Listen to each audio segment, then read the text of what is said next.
నమస్తే, welcome to our channel. నేను సౌజన్య. YS Sharmila అలాగే సునీత వీరిద్దరూ కూడా అన్నయ్య జగన్మోహన్ రెడ్డితో విభేదించిన సంగతి మనందరికీ తెలిసిందే. రాబోయేటువంటి ఎన్నికల్లో ఖచ్చితంగా జగన్మోహన్ రెడ్డిని ఓడించాలనే ఉద్దేశంతో ఈ ఇద్దరు అక్క చెల్లెలు ఉన్నారు. ఇప్పుడు ఎలాగైనా కానీ వాళ్ళిద్దరిపైన గెలవాలనే ఉద్దేశంతో భారతిని రంగంలోకి దింపుతున్నారు జగన్మోహన్ రెడ్డి అనేటువంటి వార్తకు సంబంధించి ఎన్నో విషయాలు మనతో షేర్ చేసుకోవడానికి ఈరోజు మనతో పాటు ఉన్నారు సీనియర్ పొలిటికల్ అనలిస్ట్ అంకమరావు గారు ఉన్నారు. వారితో మాట్లాడదాం. నమస్తే అండి. నమస్తే సౌజన్య గారు. వైఎస్ షర్మిల అలాగే సునీత జగన్మోహన్ రెడ్డిపై ఎలా దూసుకెళ్తున్నారో మనందరం చూస్తున్నాం. సో ఖచ్చితంగా జగన్మోహన్ రెడ్డి ఓడించాలని చెప్పి వీళ్ళు కంకణ కట్టుకున్నారని తెలుస్తోంది. ఇప్పుడు వాళ్ళిద్దరిపైకి కూడా జగన్మోహన్ రెడ్డి భార్య భారతిని సంధించబోతున్నాడు జగన్మోహన్ రెడ్డి. దానికి సంబంధించి మీరేమంటారు? అంటే జనం అందరూ ఏమనుకుంటున్నారంటే చాలామంది కూడా దీని గురించి మాట్లాడుకున్నారు. ప్రసార మాధ్యమాలు కావచ్చు, మిగిలిన వివిధ మాధ్యమాల్లో మాట్లాడుకునేది ఏ విధంగా ఉంది అంటే, అవినాష్ రెడ్డి గారిని రేపు 15వ తారీఖున సిబిఐ కోర్టు వాళ్ళు ఆయనకి ఇచ్చిన వెలుసుబాటు, ఇప్పుడు బెయిల్ మీద బయట తిరుగుతున్నాడు కదా, ఆ వెలుసుబాటుని రద్దు చేస్తారని, ఆయన కూడా అదుపులో తీసుకుంటారని ప్రజలందరూ భావిస్తున్నారు. దానికి సంబంధించి ఆయన కనుక అదుపులో తీసుకుంటే ఇప్పుడు ఆయన ఎటు పోటీ చేయడానికి అవకాశం ఉండదు. కాబట్టి భారతి గారిని కడప బరిలో నిలబోతున్నాడని చెప్పి చాలామంది అనుకుంటా ఉన్నారు. కానీ ఇక్కడ అర్థం చేసుకోవాల్సింది ఏంటంటే, అవినాష్ రెడ్డి గారిని అదుపులో తీసుకుంటే అర్ధరాత్రి పూట ఎవరితో ఫోన్లో మాట్లాడాడు?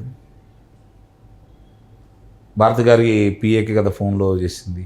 వాళ్ళే చెప్పారు కదా, ఫోన్ వచ్చింది, దాని ద్వారానే తెలిసి జగన్మోహన్ రెడ్డి గారు ఎన్నిక ప్రణాళికలు రచిస్తున్న సందర్భంగా కోర్ కమిటీ వాళ్ళు కలిసి మాట్లాడుకునే సందర్భంగా వేకుజామున ఫోన్ వస్తే వెళ్ళి మాట్లాడి కిందకు వచ్చి వాళ్ళ దగ్గరకు వచ్చేసి బాబాయ్ గారు ఇక్కడ లేరు అని చెప్పారని వాంగ్మూలంలో చెప్పడం కూడా జరిగింది. తర్వాత ఎన్ని మార్పులు చేర్పులు జరిగినాయి రేపు పొద్దున అవన్నీ చూస్తారు. గూగుల్ టేక్అవుట్లో నుంచి వచ్చిన దాని ప్రకారం ఏ సమయంలో ఏం మాట్లాడారనేది బయటకు వస్తూ ఉంటాయి. అజయ్ కలాం రెడ్డి గారు చెప్పారు కదా, ముందేమో ఏకుందాని అన్నారు, తర్వాత సమయం మార్పి చెప్పడం కూడా జరిగింది కదా. మరి అప్పుడు తెలిసినా కూడా ఆయన ఏ సమయంలో పులివెందలు వచ్చాడో అందరికీ తెలుసు. కాబట్టి ఆ మాట్లాడింది అవినాష్ రెడ్డి గారి మీద కనుక ఇప్పుడు భాస్కర్ రెడ్డి గారిని అదుపులో తీసుకున్నారు. ఇద్దరి మీద ఒకటే అభియోగం, అవినాష్ రెడ్డి గారి మీదను భాస్కర్ రెడ్డి గారి మీద. కానీ భాస్కర్ రెడ్డి గారిని అదుపులో తీసుకున్నారు. అవినాష్ రెడ్డి గారిని అంత నాటకీయ పరిణామాల మధ్య ఆయన్ని మేము అదుపులో తీసుకున్నాము, తర్వాత పూచీకత్తు మీద ఆయన విడుదల చేశామని చెప్పి చెప్పడం కూడా జరిగింది కదా. అది ఎక్కడ జరిగిందో ఏం జరిగిందో సిబిఐ వాళ్ళకి తెలియాలి. ఎందుకంటే ఆ నిబంధనలు ఎట్లా తీసుకున్నారో వాళ్ళే చెప్పాలి. న్యాయస్థానాలకు మాత్రం చెప్పడం కూడా జరిగింది. ఇప్పుడు ఆయన బయట ఉన్నారు. ఆయన మీద నాకు ప్రాణహాని ఉంది, ఆయన వల్ల నా కుటుంబ సభ్యులను బెదిరించారు, కాబట్టి మీరు ఆయన్ని మళ్ళీ అదుపులో తీసుకోండి అని చెప్పి దస్తగిరి న్యాయస్థానాన్ని కోరటం కూడా జరిగింది. దాని మీద రేపు 15వ తారీఖున విచారణ. వాళ్ళు సిబిఐలు ప్రశ్నించారు న్యాయస్థానం. నిజమే, అంత సమర్థుడైన ఇతనికి ప్రాణహాని ఉన్నమాట వాస్తవమే అని చెప్పారు. మరి మీరు ఎందుకు పొందుపరచలేదు అంటే, లేదు సునీత గారు సుప్రీం న్యాయస్థానంలో కోరారు, అప్పుడు మేము కూడా దాంట్లో ఉంటాం కాబట్టి మా సమాధానం చూద్దాం అనుకున్నారంటే, కాదు మీరు ఏదైనా చెప్పండి అని చెప్పని వాళ్ళతో కోరడం కూడా జరిగింది సిబిఐ కోర్టు న్యాయస్థానం. ఇప్పుడు ఇవన్నీ పరిగణలో తీసుకున్న తర్వాత ఇప్పుడు ప్రజల అభిప్రాయం ప్రకారం అవినాష్ రెడ్డి గారి యొక్క హత్య అనేది ఆ రోజు జగన్మోహన్ రెడ్డి గారికి కలిసి వచ్చిన అంశం. సానుభూతి చూపించింది, ఆంధ్ర రాష్ట్రం మొత్తం కూడా నమ్మింది. ఎందుకంటే వాళ్ళు పెట్టడం కూడా చంద్రబాబు నాయుడు గారు, లోకేష్ బాబు గారు, ఆదినారాయణ రెడ్డి గారు, అలాగే బీటెక్ రవి గారు, ఈ నలుగురిని ఉదాహరించారు. కాబట్టి సహజంగానే అవినాష్ రెడ్డి గారి మీద ప్రత్యర్థి ఎవరంటే ఆ రోజు ఆదినారాయణ రెడ్డి గారు. దీన్ని దృష్టిలో పెట్టుకొని ఆ రోజు వాళ్ళందరూ కూడా ఆ నిజమని నమ్మటం కూడా జరిగింది.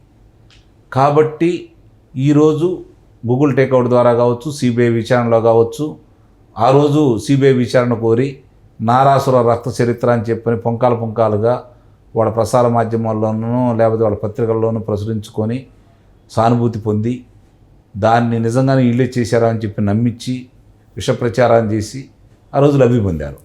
ఈరోజు ఎవరైతే హతుడై ఉన్నారో వివేకానంద రెడ్డి గారి కుమార్తె అన్నను నమ్మి ఆ రోజు చంద్రబాబు నాయుడు గారు వీళ్ళకి సంబంధం ఉందని చెప్పిన మాట వాస్తవమే.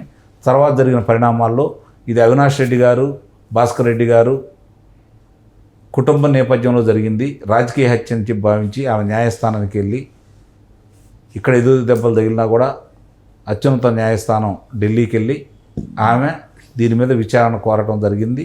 వాడు కూడా వచ్చారు, చాలా వరకు ముందుకెళ్ళింది. రామ్ సింగ్ గారు దాన్ని కోణాలన్నీ బయటికి తీశారు కాబట్టి మామూలుగా ఈరోజు ప్రజలందరికీ తెలిసింది. సునీత గారు ఒక మంచి ప్రశ్న ఇచ్చారు. సిబిఐ వాళ్ళకి కానీ ఇది వైద్యులకు కానీ దీన్ని చెప్పడానికి ఇన్ని సంవత్సరాలు పడితే ఈయన 3 గంటల్లో ఎలా చెప్పాడు, గొడ్డల పూటని ఎలా చెప్పాడు, ఆయనకి ఎలా తెలిసింది? మరి అంత గొడ్డల పూట అని చెప్పి చూసిన తర్వాత కూడా అవినాష్ రెడ్డి గారు అప్పుడు దాకా ఎందుకు చెప్పలేదు? ఇవి కదా తెలియాల్సింది. అంటే వీళ్ళే చేశారని చెప్పి బలంగా నమ్మి ఈరోజు దోషిగా అవినాష్ రెడ్డి గారిని చూపిస్తూ ఉన్నారు కదా. జగన్మోహన్ రెడ్డి మావయ్య ఆయన కూడా అదే చెప్పారు కదా, రవీంద్రనాథ్ రెడ్డి చూస్తూ ఉన్నాడు ఏం చేస్తున్నాడు అని, చేసినంత గంగిరెడ్డి అని ఆయన కూడా మొన్న ఒకసారి మాటల్లో చెప్పారు. అంటే అక్కడ చిన్న మెలిక ఉంది. వాళ్ళ బావమర్ది గారు అంటే పెద్ద బావమర్ది గారు వివేకానంద రెడ్డి గారు పెద్ద బావమర్ది గారు ఫోన్ చేస్తే ఆయన వెళ్ళాడు. అప్పటికి గంగిరెడ్డి రక్తం మార్కలు తుడుస్తూ ఉంటే చూశాడు దూరం నుంచి, అమాయకంగా ఏమీ తెలియని బాలుడు కదా చూశాడు అని చెప్పని ఆయన చెప్పడం కూడా జరిగింది. అంటే ఇక్కడ ఏ కాడికి మాకు మా వాళ్ళదేం తప్పు లేదని చెప్పుకోవడానికి వాళ్ళు ఇంకా వాళ్ళని ఇరికిస్తూ ఉన్నారు, ఇంకా బలంగా సాక్ష్యాల్లో వాళ్ళే చూపిస్తూ ఉన్నారు. ఇప్పుడు అక్కడ జరిగిన తర్వాత రక్తం మడుగుల్లో అట్లా పడి ఉంటే అవి గుండెపోటని ఎలా చెప్పగలిగారు? ఇప్పుడు సహజంగానే ఆయన లోక్సభ ఒకసారి గెలిచి ఉన్నాడు, రెండోసారి పోటీ చేస్తూ ఉన్నాడు, పోటీ చేయబోతున్నాడు. మరి అలాంటి వ్యక్తి అంత రక్తం అక్కడ కనపడతా ఉంటే మరి దానికి పరిభాషలు ఏమీ తెలియకుండా ఎలా మాట్లాడారు, చూస్తా ఎలా ఉన్నారు? విజయసాయి రెడ్డి గారు గుండెపోటు అంటే ఎట్లా నమ్మారు? మొన్న మధ్య చెబుతున్నారు కదా ఆయన కూడా, చెబితే చాలామంది కడుపు పూజించుకుంటే కాళ్ళ మీదకి వస్తాయి అని చెప్పాను. అంటే మరి అలా కుటుంబం జరిగిందని చెప్పి మీకు నమ్మకం ఉన్న తర్వాత చంద్రబాబు నాయుడు గారు చేశారని చెప్పని నారాసుర రక్త చరిత్రని ఎలా చెప్పగలిగారు? చంద్రబాబు నాయుడు గారు చేస్తే మీరు రక్త మరకలు ఎందుకు దుడిచారు? లోకేష్ బాబు గారే చేస్తే మీరు కుట్లు ఎందుకు వేశారు? కానీ అసలు వాళ్ళ పేర్లే తీసుకురాలేదు కదా, జగన్ మేనమామ తీసుకురాలేదు కదా. ఇప్పుడంటే అది కుటుంబ నేపథ్యంలో జరిగిందనేది ఆయన కూడా ఒప్పుకున్నాడని, అంటే వాళ్ళు కాపాడబోతూ ఇంకెక్కువగా వాళ్ళని ఇరికిస్తున్నారు. ఈ జరిగే పరిణామాలన్నీ రేపొద్దున ఇప్పుడు ప్రజలు ఎదురు తిరుగుతున్నారు, వాస్తవాలు ప్రజలకు తెలిసినాయి, రోజు రోజుకి ప్రజాదరణ పెరుగుతూ ఉంది షర్మిల గారికి. అలాగే ఇప్పుడు ఆమె ఎక్కువ ఓట్లు చీల్చుకుంటే రేపొద్దున తెలుగుదేశం పార్టీ అభ్యర్థి గెలవబోతున్నాడు అక్కడ. కాబట్టి వాళ్ళిద్దరికీ అడ్డుకట్టవేయమని చెప్పని చెబుతున్నారని ప్రచారం జరుగుతుంది. కానీ వాస్తవంగా వాళ్ళ వల్ల రేపు పొద్దున ముందుగా ఏదైనా చర్యలు తీసుకుంటే అవినాష్ రెడ్డి గారితో పాటు భారత గారి మీద కూడా చర్యలు తీసుకుంటారని, ఆ తర్వాత జగన్మోహన్ రెడ్డి గారి మీద కూడా ఈ అభియోగాలు మోపబోతున్నారని ఇది ప్రచారం జరుగుతూ ఉంది. వాస్తవాలు చూస్తూ ఉంటే దానికి దరిదాపుల్లోనే ఉన్నాయి, జరగడానికి ఆస్కారం కూడా ఉంది. ఎందుకంటే మొట్టమొదటి మాట్లాడింది ఆమె కాబట్టి, ముందుగా తెలిసింది కూడా ఆయనకే కాబట్టి, ఇవన్నీ మభ్యపెట్టారు కాబట్టి మీరు ఎందుకు మభ్యపెట్టారని ప్రశ్నిస్తారు. అంటే ఇప్పుడు వయసు షర్మిల అలాగే సునీత మీదకి మరి జగన్మోహన్ రెడ్డి భారతిని పంపిస్తున్నారు కాబట్టి, రంగంలోకి దించుతున్నారు కాబట్టి ఆవిడ అది చేయగలరంటారా? వాళ్ళిద్దరిని కంట్రోల్ ఆపగలరా? అక్కడ కడప జిల్లా వరకు అవినాష్ రెడ్డి గారితో పాటు ఈమె ప్రభావం కూడా బాగా ఉంది. అక్కడ చాలామంది ఈమె చెప్పు చేతల్లోనే ఉన్నారు. ఇంకా పేరుకి జగన్మోహన్ రెడ్డి గారే తప్ప చక్రం తిప్పుతుంది అవినాష్ రెడ్డి గారు కడప జిల్లాలో కావచ్చు, పులివెందులలో కావచ్చు అనేది ప్రజలందరూ అనుకుంటున్న మాట. కాబట్టి ఎట్లా ఆయన లేరు కాబట్టి ఆ బాధ్యత ఈమె తీసుకొని రేపు పొద్దున ఆయన కనుక తప్పిస్తే ఆ బాధ్యత తీసుకోవాల్సిన బాధ్యత, వీళ్ళని ఓడించాల్సిన బాధ్యత భారత గారి మీద నెట్టాలని చూస్తున్నారని చెప్పి మనకు ప్రచారం కదా.